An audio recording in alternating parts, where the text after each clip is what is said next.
Milling operation. It is defined as the operation of removing material from workpiece to produce flat and inclined surfaces. It can also produce irregular surfaces. They can also be used to drill, bore, cut gears and produce slot. आपने देखा होगा कि milling जो है वो ज़्यादातर slot काटने के और या उसके काम आता है फ्लैट सरफेसेस के लिए। तो वर्क पीस जो है वो रिजिडली हेल्ड होता है वाइस में या टेबल के ऊपर डायरेक्टली क्लैंप से बांधा जा सकता है। Milling is done with the help of multiple point tool which is known as milling cutter and each point of tool behaves like a single point cutting tool. The tool is held in arbor. Arbor लगाया जाता है, collar लगा होता है और collar के ऊपर arbor लगाया जाता है। Tool rotates about its own axis at its fixed position. एक ही एक्सिस पे घूमता रहता है टूल जो होता है एक फिक्स पोजीशन के ऊपर। Now, what are the applications? The milling technique is used to produce mainly on prismatic component. Prismatic component जो flat surfaces होती हैं, curved surfaces के ऊपर भी चलता है, parallel, stepped, square and inclined faces as well as slot, grooves, thread and tooth system. अब type of cutters देखिए तो यहाँ पे हम अलग अलग तरह के दिखा रहे हैं। ये हमारे 8 तरह के हैं। पहला है जो slotting with straight tooth side milling cutter. ये देखिए स्ट्रेट वाला है, साइड मिलिंग कटर है, दोनों साइड से भी काट रहा है। दूसरा वाला जो है that is slitting with concave slitting, छोटी सी एक झिरी बनाने के काम आता है। Third one is plain milling, normal milling होती है फ्लैट सरफेस के लिए। चौथा वाला एंगल मिलिंग के लिए है, ये चौथा वाला डी में आपको दिख रहा है जहां पे रेड मार्क लगाया मैंने। पांचवा वाला एंगल मिलिंग है, ई एंड एफ दोनों ही जितने भी हैं वो फॉर्म मिलिंग है। दैट मीन्स एक स्पेशल फॉर्म से वो मिलिंग करते हैं। जी जो है वो हमारा स्ट्रेडल मिलिंग है, उसमें 2 हमारे लगे हुए हैं स्ट्रेडल, तो देखिए 2 सरफेस इकट्ठे ही मिलिंग हो रहे हैं। And H is profile milling, एक स्पेशल शेप है प्रोफाइल की, उसके ऊपर मिलिंग कर रहे हैं। Now the types of milling machine हमारी हॉरिजेंटल एंड वर्टिकल होती है। ज़्यादा पॉपुलर हमारी हॉरिजेंटल वाली होती है। इसमें देखिए कि हमारा मेन कास्टिंग बेस है, ये इसके बेसिक पार्ट्स में बता रहा हूं आपको। मेन कास्टिंग है, वर्टिकल कॉलम है, ऊपर ओवर आर्म है, आर्बर शाफ्ट है, आर्बर की सपोर्ट है, ये कटर है जो ब्लू कलर में आपको यहाँ पे मैंने घूमता हुआ दिखाया है आपको, तो ये कटर लगा हुआ होता है। ऊपर जो ओवर आर्म है वो उसको होल्ड करके रखती है। इसी तरह से ये नीचे देखिए यहाँ पे वर्क पीस लगा हुआ होता है। ये वर्क पीस मशीन वाइस के अंदर लगाया हुआ है, ये जो मैंने हैच किया है, और क्लैंपिंग वाइस के अंदर भी लगा सकते हैं, या फिर हम अब इसको नी से अप या डाउन करते हैं, और नी जो है वो शिफ्ट भी हो सकती है थोड़ा हॉरिजेंटल में। अब वर्टिकल में अगर देखें तो वर्टिकल में कटिंग टूल ज़्यादातर रोटेटिंग में होता है। यहाँ पे नीचे इसका बेस है जो ब्लू कलर में मैंने अभी पॉइंट किया है, और इसके जो हैं कटिंग टूल जो है वो ऊपर से रोटेट करता है, मशीन वाइज लगी हुई है। अब मिलिंग कटर अलग अलग तरह के होते हैं as per requirement, as per operation. Roughing and mill ज़्यादातर जो है हमारा स्लैब मिल कटर लगा होता है। एंड मिल कटर यहाँ पे दूसरे नंबर पे है। रफिंग एंड मिल है वो लगा हुआ है हमारा। थ्रेड मिल कटर थ्रेडिंग के लिए।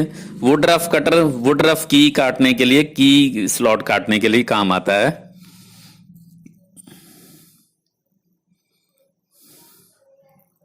तो जैसे जैसे रिक्वायरमेंट होती है वैसे ही इनको यूज किया जाता है। सो अब हम फार्मूला पे सीधे आते हैं। आपने इसको WT में भी पढ़ा है।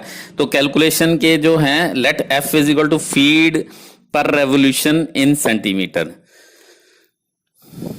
अगर सेंटीमीटर में लें तो feed per tooth into number of teeth से मल्टीप्लाई करेंगे तो फीड पर सेंटीमीटर आ जाएंगे। एस जो है हमारी cutting speed in metre per minute होती है। D is equal to diameter of cutter in centimeter, L is equal to length of cut, length of job plus added table travel. अभी हमने milling में भी देखा था, शेपिंग में भी देखा था, तो लेंथ ऑफ जॉब के आगे हम थोड़ा सा ट्रेवल ऐड करते हैं, आगे और पीछे दोनों साइड, वो हम देखेंगे कितना होता है। अब कटिंग स्पीड वी नो, जो लीनियर कटिंग स्पीड है is pi D N by 100 in metre per minute, metre per minute में D is diameter in metre and N is RPM. तो हमारा जो मिलिंग टाइम पर कट होता है L by F N minute निकलता है। अब ये डायग्राम देखिए जरा, इसको ध्यान से देखिए, ये बीच में इसकी मिलिंग की जॉब है और जो कटर है वो मिलिंग की जॉब से थोड़ा बड़ा है। अगर इसका कटर जो हमने लेंथ ऑफ कट जो है वो डी, स्मॉल डी के बराबर लगाना है, and capital D is the diameter of cutter, capital D is the diameter of cutter. तो इन दो पैरामीटर से हम अप्रोच लेंथ निकाल सकते हैं और ओवररन भी निकालते हैं, लेकिन ओवररन ज्यादातर हम रफली कैलकुलेट करते हैं। तो हमारे पास तीन चीजें हैं जो हमने कैलकुलेट करनी है। First is approach, second is length of job जो हमें दी हुई होगी, और ओवररन थर्ड वन। अब approach length is equal to A B जो है, ए बी स्टार्टिंग में देखिए ये ए बी हमारा है, A B is equal to O A square minus O B square. अगर इसके फॉर्मूले में हम डिटेल में जाएंगे, मैं ज्यादा डिटेल में नहीं जा रहा इसके, डी बाई टू का whole square plus D by two minus small D का होल स्क्वायर अंडर रूट किया, तो ये एंड में हमारा जो फॉर्मूला बन के निकल आता है D, capital D into small D minus D square under root, ये निकल के आता है। एंड ओवररन हम रफली 5 मिलीमीटर ही ले लेते हैं। तो ये हमारा approach length D D minus D square, ये आपको थोड़ा सा याद रखना है, और ओवररन 5 मिलीमीटर ले लेना है।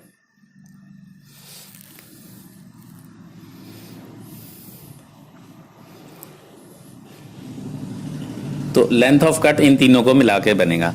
अब फेसिंग ऑपरेशन जो है वो हमने पहले देखा था, कट का ऑपरेशन। फेसिंग ऑपरेशन हम देखिए राइट साइड में ये थोड़ा इस तरह से दिखा रहे हैं कि विड्थ में, तो इसके दो केसेस हो सकते हैं। First is when the diameter of cutter D is less than width of the job, तो दैट मींस उसके कई सारे कट, एक से ज्यादा कट बनेंगे। D is less than W, capital W, then number of cuts are required, एक से ज्यादा जरूरत पड़ेगी। Length of approach is equal to 0.5 D, यहां पे आप देख पा रहे हैं कि ये 0.5 डी के बराबर होगा। Overrun is equal to 7 millimetre, ये आप रट्टा मार लीजिए अभी के लिए कि 7 मिलीमीटर होगा। और जब diameter of cutter D is greater than width W of job, तो यही वाला डी देखिए, ये अब डब्ल्यू है विड्थ, तो इसकी फेसिंग करनी है हमने, यहां पे इसको काटना नहीं है, इसकी सिर्फ फेसिंग करनी है। Then single cut is required, एक ही कट में पूरा फेसिंग हो जाएगी। तो अब ओवररन कितना होगा, EC, यहां पे देखिए राइट साइड में आपका दिख रहा है OAEC, ये इस तरह का ट्राइंगल बन रहा है, मैं इसको रिप्रोड्यूस कर रहा हूं, OAEC। तो अब हमारे को ओवररन निकालना है, ओवररन इज EC की वैल्यू निकालनी है। OC, अब ये EC निकलेगा OC माइनस OE। अब OC हमारा अगर पूरा देखा जाए, OC that is equal to the diameter, diameter का आधा, सॉरी डायामीटर का आधा होगा। इसी तरह से OA is D by 2 and AE is W by 2, जितनी हमारी विड्थ है, जो फेस है उसका विड्थ का आधा होगा। और इस फार्मूले से अगर हम निकालें तो EC is equal to capital D by 2 minus OA square minus AE square. तो इस तरह से हमारा फार्मूला हम निकाल सकते हैं। एक सिंपल प्रॉब्लम लेते हैं, उससे हम ज्यादा इसको समझ लें। A slot made is to be made on milling machine with the help of 10 centimeter diameter cutter, 10 centimeter diameter cutter revolving at 100 rpm. Calculate the time required to prepare the slot in two cuts. If it is 4 centimeter deep, D जो है small d 4 centimetre आ गया, and 12 centimetre long, L जो है 12 centimetre. Take feed as 0.05 centimetre per revolution. अब इन्हीं parameters को add करें तो हम एडिड टेबल ट्रेवल बनेगी approach length plus overrun extra जो बनेगी हमारी। तो अप्रोच लेंथ का हमने फार्मूला बनाया था D D minus D square under root plus overrun हमने कहा था 0.5 सेंटीमीटर का होगा।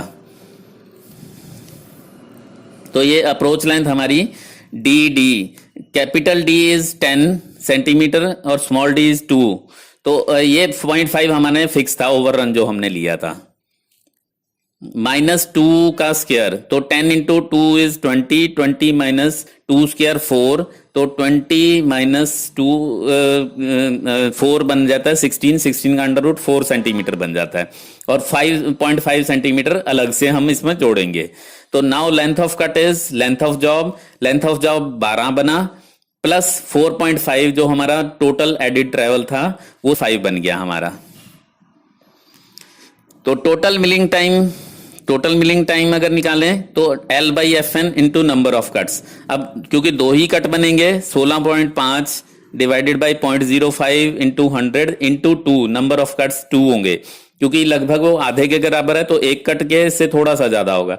So it becomes 6.60 minute. So that is all for today. Thank you.